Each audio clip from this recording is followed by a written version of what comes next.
Hello बच्चों, the question is the increase growth per unit time is termed as option A efficiency index, option B relative growth rate, option C growth rate and option D intrinsic rate of natural increase. सबसे पहले एक एक term को हम लोग समझते हैं।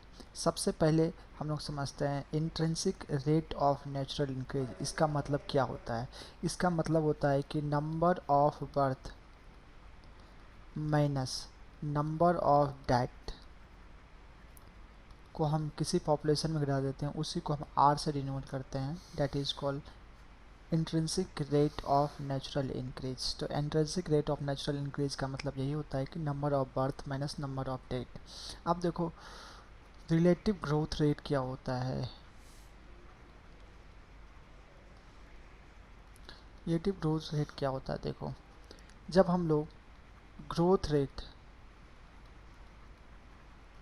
को जब हम लोग इनिशियल पैरामीटर से कंपैरिजन करते हैं तो उसी को हम लोग कहते हैं relative growth rate.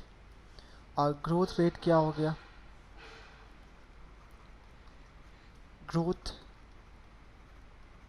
Per unit time, उसको हम लोग क्या बोलते हैं? Growth rate. अब आप देखते हैं पूछा क्या है।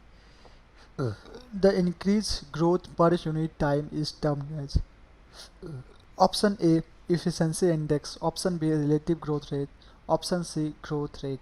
देखिए, ग्रोथ रेट क्या होता है? Growth per unit time. और आपसे क्या पूछा है? Increase growth per unit time. तो option C is correct. Option D incorrect. क्यों? Intrinsic rate of natural increase number of birth minus number of death, ये ऑप्शन। रिलेटिव ग्रोथ रेट क्या होता है कि growth rate per unit growth rate को जब हम इनिशियल पैरामीटर से कंपैरिजन करते हैं तब होता है, तो ये गलत। इफिशिएंसी इंडेक्स, ये भी इनकरेक्ट। तो option C is correct. Thanks, best of luck.